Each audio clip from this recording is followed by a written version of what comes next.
Stephen, but I think we're going to move on because we're going to run out of time and we have so many great topics to cover here. So thank you very much. Now, the two of you, your companies, Vireo and Columbia Care, operate in multiple states. So are there lessons learned from other states that you really strongly feel should be adopted here, or lessons learned that we need to avoid? If you could maybe just talk about one or two of them. Well, at Columbia Care, I represent New York specifically. I know that we as a company, definitely have used other models and learned from those mistakes. There is a lot of, hoops and boundaries that we have to go through to make things work. But we're trying to constantly just improve the program and make it the best that we can.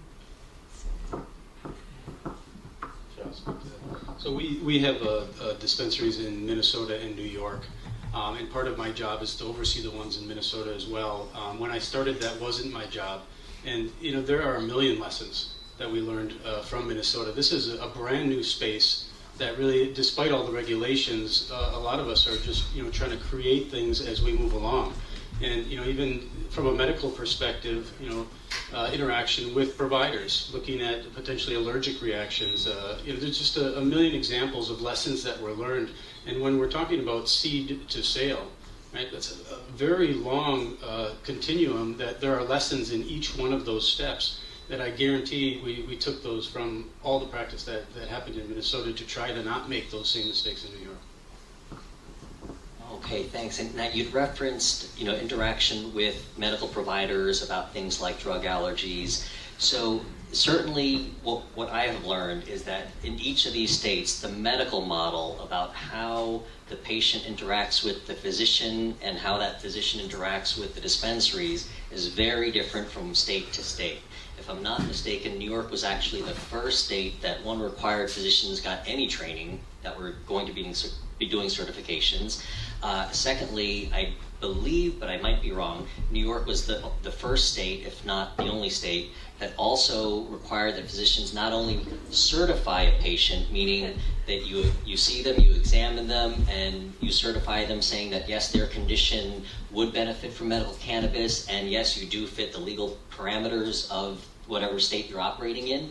But really, New York took it a step further to say, now that physician also has to recommend a certain product. And in New York, that means the ratios of THC to CBD, whether one is greater than the other or they're equal. What route, meaning in New York, are we going to vape an oil? Are we going to take an oral oil or swallow an oral capsule? And lastly, you had mentioned, Tricia, milligrams. So how strong of the product and how often are we taking that? So again, different from state to state. In your opinion or your vision, what should the medical model look like? I truly believe New York actually has a good handle on how this should go for other states in terms of the way that the pharmacist actually interacts with the doctor. It allows the doctor to have more insight of how it's actually treating their patient. In other states, it's, they write a prescription and they say go to the dispensary, and they never know what their patients really end up taking. So I think the communication that we have with physicians is very, very important. I've done a lot of physician education and really trying to destigmatize amongst the medical community what medical marijuana is. A lot of physicians would not adapt to a program that did have flower or that seemed, to have more recreational type of names. So I think that when they see the products and they look very pharmaceutical, that they're starting to adapt to it a lot more and have a much more open mind about it. Thank you. Yeah, this is kind of my daily fight. I just came from a lecture at Beth Israel, used to be Beth Israel, where I did residency, and interacting with physicians is probably one of the most challenging aspects of my job because the vast majority are not a Dr. Bernie. And you could only imagine that this is a uncharted territory that is incredibly scary. Does my malpractice cover this? Right, let's start right there. I'm going to have to pay $250 to do extra training to be able to recommend this, that there's going to be an iPhone line out my front door of people trying to get medicine, and it's going to take extra time out of my schedule. Who's going to do all this paperwork? My front desk is going to get, I could keep going. So there's just a tremendous resistance from the physician community, but you find the physicians that want to do what's right for their patient. A couple of them test out the waters and see how this impacts their patient, especially a patient that had no hope before, or a patient that's just severe pain, that this is the first time that they had a handle on their pain, or their quality of life improves, or their nausea went away for the first time. And it's those little steps in that right direction that to be in this industry here in New York, you have to be the eternal optimist, because there's a tremendous tide that just keeps pushing back. And every day we're all out there trying to clear the stigma and the taboo that surrounds this, and say, look at this in an objective lens to utilize in the treatment of patients with severe disease. Well, actually, I'm going to continue to move on if that's okay, Hillary, because we want to leave plenty of ample time for a Q&A from the audience, which, by the way, everybody out there, if you haven't done so already, please start to write your questions down on the 3x5 cards that are being handed out. If you didn't get a card, certainly raise your hand. Cards and pens are being passed out. And it's not that we don't want you to hear from you directly, but with the size of this audience, we just want to keep this program moving along efficiently. So if we read the questions from the cards, we're going to get that many more questions asked and all your great questions answered. So let me just switch gears a little. There's a lot of buzz in the air, if you've ever turned your TV or radio on once, that we have a new president. Now, you may or may not support the new president, you may or may not support the new policies, but it's causing quite the stir and controversy out there. So let me ask you this. So the patients that you see, I imagine, are quite diverse, at least here in the downstate area. We all live in an unbelievably diverse population, which I certainly, and I think most of us here in this room, are very proud of. Now, that being said, please share some of your thoughts with me about diversity in the workplace and the staff that you look to hire. Yeah, well, we're the only women-owned group, and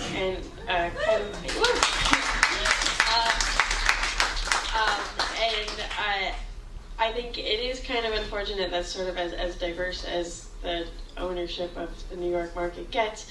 Though I do love to be a part of the group, and the New York family is great. We try and promote women in that sort of our mission right now. Just in terms of operations, we're 50% women as a whole. We are 80% women in management for our company, and that's sort of been a mission of ours. We do look to try and diversify, just workforce in general. Our lead pharmacist is Korean, and that is the kind of thing that we're trying to accomplish, because I do think that not only is this a place where women should be promoted and they can really excel in this industry, I think people from all backgrounds can as well. So it's been a mission of ours to try and do that, and so we're definitely supportive. Thank you, Hillary. So I just want to share for a moment. Last week, or within the last week, a very controversial issue had arose in the cannabis industry. In Massachusetts, the state was proposing a change in their regulation, which would now allow people with a prior drug felony conviction to now be allowed to work in the cannabis industry. So for many people, that is a major move in the right direction, especially knowing the number of minorities, primarily African American men, that have been imprisoned for cannabis offenses. And essentially, yes, those cannabis offenses were doing something that was illegal. But what we know today about cannabis, and whether you believe in it or not, should it be Schedule 1, should it not, but the severity of their offenses may not have been so severe after all, with some serious repercussions to their lives.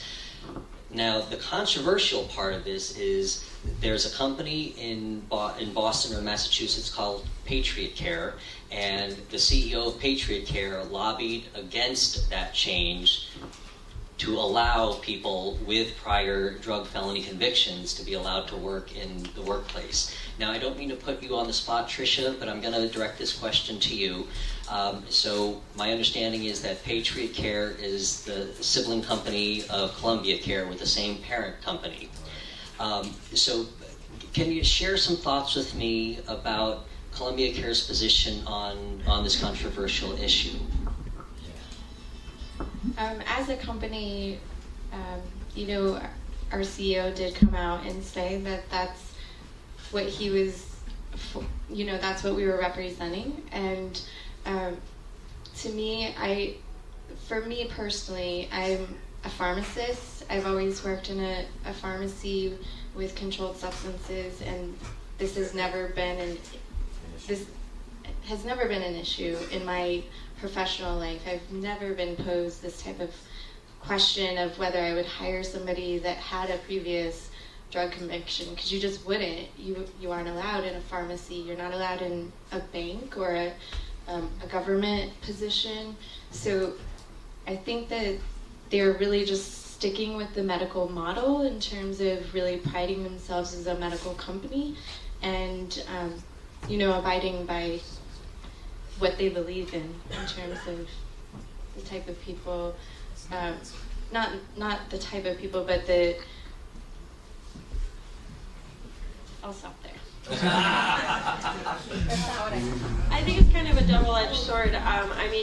Part of the sort of hypocrisy of all these licenses is you're expected to have this immaculate kind of application that goes towards getting one of these registered organization licenses. And a lot of the people who have the most experience in cultivation have probably been doing this illegally. And a lot of the people that see a lot of patients have probably been doing this black market. So, and a lot of the people who have been, in my opinion, probably wrongfully given felonies are people of color.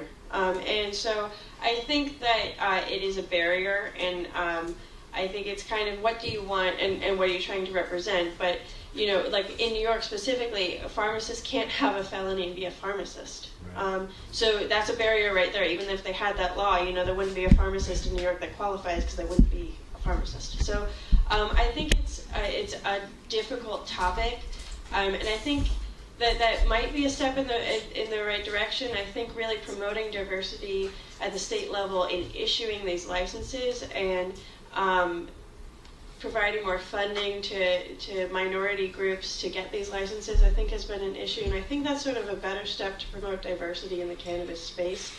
Barriers to entry, like in New York State, it was $200,000 if you got the license before you have to start up. And so I think that can be a huge barrier because it's just hard to raise capital for that kind of thing. And in Maryland, there's a huge lawsuit that only white people got licenses, no minority groups did. And so I think that at a state level, when they try to issue these licenses, trying to promote diversity is really the right step to take. Not necessarily, allowing people with felonies to work in the workplace, though. Not that I don't support that. I just think that, we want business owners and people who are going to get these investments as well. So I think it's sort of, there's more than one topic that needs to be discussed with that. Yeah, I agree with both of you. It's a difficult. Absolutely. I just wanted to say one more thing in terms of Columbia Care, and if you look at my staff, over 50% of our workers or our personnel are of a diverse ethnicity or women. So I have an awesome staff with me here tonight, and this is who I've hired. So this has nothing, this is more about just we have awesome people working for us. And that's all I really like to say. I've been to the Columbia Care Dispensary just east of Union Square, and you do have awesome staff that work there. And you guys do great work. As are my relationships with the folks at Etain and the folks at Vireo. My patients are very happy that go to your dispensaries, and I thank you for all the good work that you do. And Michelle, if I could get those questions, because we want to make sure that we have enough time for the audience Q&A. But that being said, the diversity issue, I agree, it's very difficult. So on one hand, thank you very much, Joe. On one hand, we certainly don't want to exclude people, especially people of color that may have been unjustly treated over the years. But on the other hand, I hear what you're saying, both of you, that we really want the medical cannabis community to be on par with mainstream medicine, to be accepted by mainstream medicine, and to be treated as a part of mainstream medicine. And in order to do that, there are certain, whether right or wrong, there are accepted standards throughout from the beginning of time in mainstream medicine. Whether it's if you are a convicted felon, again, right or wrong, you just cannot step foot as an employed worker in a pharmacy. And certainly in many healthcare systems, it's very difficult to get a job if you're a convicted felon, which goes back to the reason that CCA is behind supporting all these movements to get social justice out there, especially in this medical cannabis community. So that being said, I'm going to start with questions from the audience, and we had so many more questions that we didn't get to, so I'm hoping a lot of my questions are actually asked here, and if not, I might sneak some more of my questions in. Okay, so for the first question here is from Joe Bondi. Thank you very much, Joe, for asking this great question. Yes, let's hear it for Joe.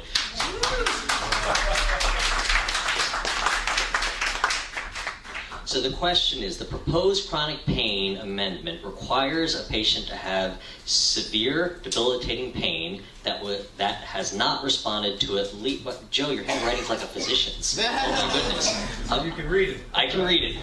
I'm used to reading physician handwriting. Has severe debilitating pain that has not responded to at least one treatment option for 3 months or more. Shouldn't patients be able to receive cannabis in the first instance before other therapies fail? And shouldn't something just be legalized? Oh, shouldn't marijuana just be legalized?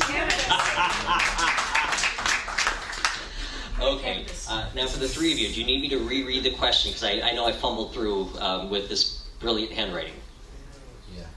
All right, so again, basically, so chronic pain, you have to have severe debilitating pain where you've had a treatment failure to at least one other treatment option. Should we be allowed to use it as a first-line therapy? That's really the first part of the question. And the second question is really, should marijuana just be legalized? I'm going to hand the mic over to you. Thank you, Dr. Dahmer. I got skipped over on the diversity question. That's why we're going straight to you with this one. I'll let that one go. I think that we're actually working with a researcher in Minnesota right now that I bet a lot of people aren't aware.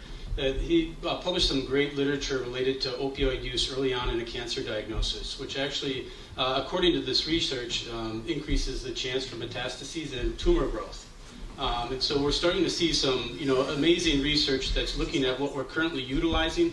That's Dr. Dylan Zilla, if you wanted to look up his research, and it's really incredible.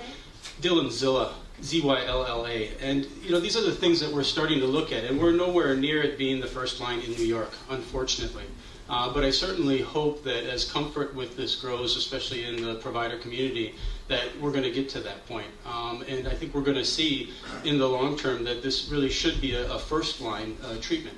And that's truly the hope for that. But I think in New York specifically, we're a long way from that happening, and we're an even longer way from legalization. And I will, I hear the cheers for legalization. I will always wear my physician hat. I think in medicine, a lot of drugs have not looked at the shadow side.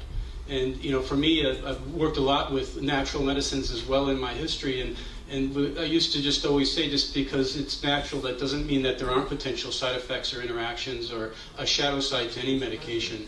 And I think that's something that we should be aware of. And I think that we should have more research that supports that. And that's one of the main reasons that I'm here in the New York model, which again is considered more restrictive. But that we can study these things that we don't have answers to. Okay, thank you very much there. Do either of you want to address this, or maybe we should move along to get the rest of these questions asked? Good answer. Okay, that was a great answer. Okay, so the next question brings us back to the diversity issue, which has been pointed out that I skipped you over, Stephen. So if the felony question did come up in New York, where we would be allowed to hire, which we currently are not, but if we were allowed to hire people with prior cannabis convictions, and the person who asked the question really points out qualified people. Would each of you be willing to hire that person? Because I skipped you over, I'm going to go right back to you with this one, Stephen. I'll jump right in because it's such a difficult issue, and but I'm glad that we're talking about this, and that's one of the reasons that I enjoy being here and participating in this. I came from a small town in Sheboygan, Wisconsin. You can imagine the tall white guy here from Sheboygan, Wisconsin. But I came to New York. I truly believe diversity is what makes us great. And it's a tough decision. Anyone that's run a business or has been a manager, hiring is merit-based. But I do certainly think someone deserves a second chance, especially when they've been ruled out for what most of us, I would agree in this room, they shouldn't have been ruled out or given a felony in the first place for.